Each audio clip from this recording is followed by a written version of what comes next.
Hello दोस्तों, welcome to my channel सुबलेज।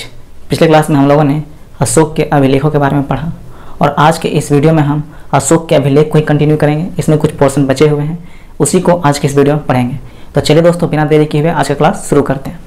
तो बात करते हैं अशोक के अभिलेख के अगले टॉपिक की।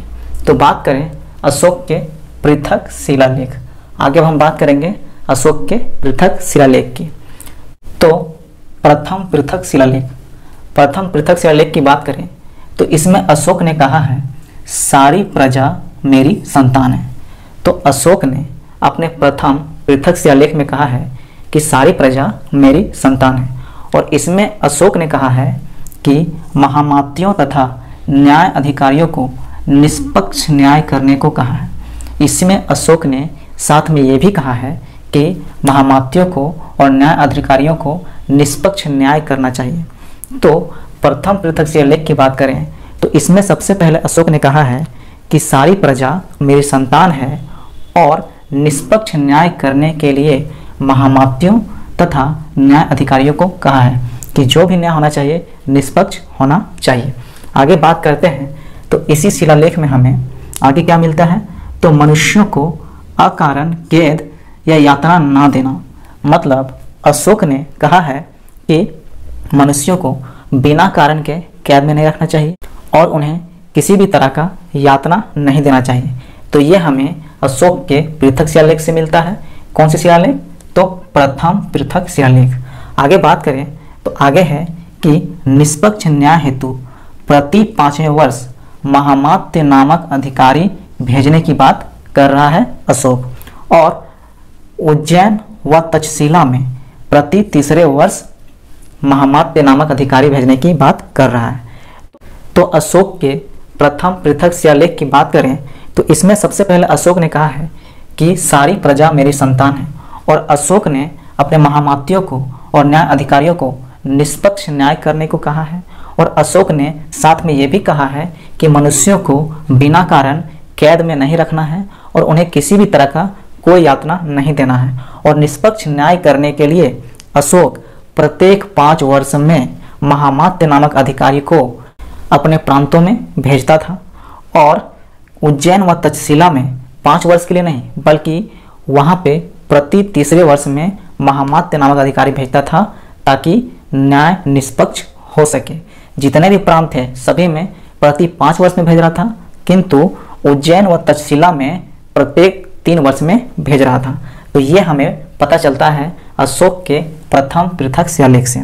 अब आगे बात करते हैं अशोक के द्वितीय पृथक शिलालेख। द्वितीय पृथक शिलालेख में भी अशोक ने सारी प्रजा मेरी संतान है कहा है। तो इसमें भी अशोक ने कहा है कि सारी प्रजा मेरी संतान है और प्रथम पृथक शिलालेख में भी कहा है कि सारी प्रजा मेरी संतान है। तो इस तरीके से हम लोगों ने अशोक के शिलालेख को कंप्लीट कर लिया। अब आगे हम अशोक के स्तंभलेख की बात करते हैं कि उनके स्तंभलेख में क्या क्या बातें मिलती हैं। तो चलिए शुरू करते हैं अशोक के स्तंभलेख। और इनमें हम सबसे पहले अशोक के वृहत स्तंभलेख को देखेंगे, लार्ज पिलर एडिक्ट को देखेंगे। तो सबसे पहले बात करते हैं अशोक के वृहत स्तंभलेख में दिल्ली मेरठ का स्तंभलेख। उससे पहले हमें यह जान लेना है कि वृहत स्तंभलेख कितने होते हैं। तो अशोक के वृहत स्तंभलेख हमें 7 देखने को मिलते हैं, 7 वृहत स्तंभलेख। और ये हमें 6 अलग अलग स्थानों से प्राप्त हुए हैं। तो अशोक के वृहत स्तंभलेख की बात करें तो अशोक का वृहत स्तंभलेख हमें 7 मिलते हैं और ये हमें 6 अलग अलग स्थानों से देखने को मिलते हैं। तो सबसे पहले हम लोग बात करते हैं दिल्ली मेरठ का स्तंभलेख। तो यह पहले मेरठ में था जिसे बाद में फिरोज शाह तुगलक ने दिल्ली लाया।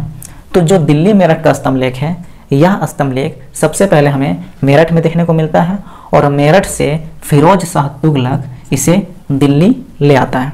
आगे बात करते हैं दिल्ली टोपरा का स्तंभलेख। दिल्ली टोपरा का स्तंभलेख की बात करें तो यह स्तंभलेख सबसे पहले हमें टोपरा में देखने को मिलता है और इस स्तंभलेख को टोपरा से दिल्ली ले आता है फिरोज शाह तुगलक। यानी फिरोज शाह तुगलक सबसे पहले तो मेरठ से एक स्तंभलेख लाता है दिल्ली और दूसरा एक टोपरा से लाता है दिल्ली। तो 2 स्तंभलेख को वह दिल्ली लेके आता है। पहला मेरठ वाले को लेके आता है दिल्ली और दूसरा टोपरा वाले को लेके आता है दिल्ली। अगला है कौशाम्बी प्रयाग स्तंभलेख।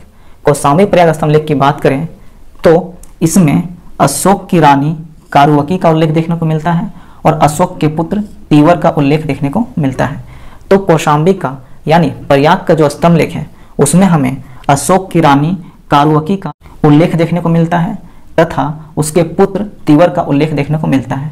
और कारुवाकी यानी अशोक की रानी का उल्लेख देखने को मिलने के कारण ही इस स्तंभ लेख को रानी का अभिलेख कहा जाता है। इस स्तंभ लेख को क्या कहा जाता है? रानी का अभिलेख कहा जाता है। और यह स्तंभ लेख सबसे पहले कौशाम्बी में होता है, कौशाम्बी में देखने को मिलता है और इसे कौशाम्बी से इलाहाबाद ले आता है कौन?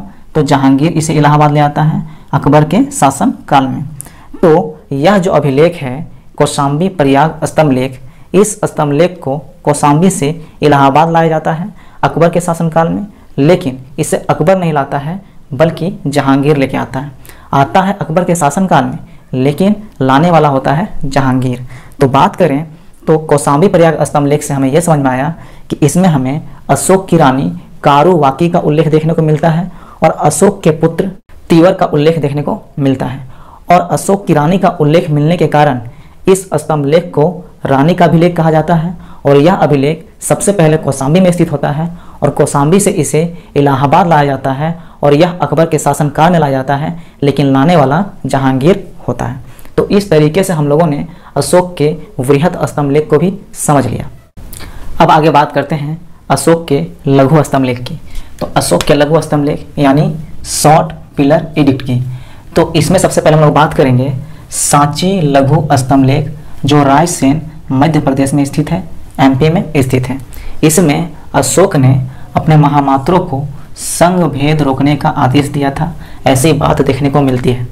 तो अशोक के जो सांची का लघु स्तंभ लेख है इसमें हमें इस बात की जानकारी मिलती है कि अशोक ने अपने महामात्रों को संघ भेद रोकने का आदेश दिया था। आगे बात करें तो अगला है रुम्मीनदई स्तंभ लेख जो नेपाल में स्थित है।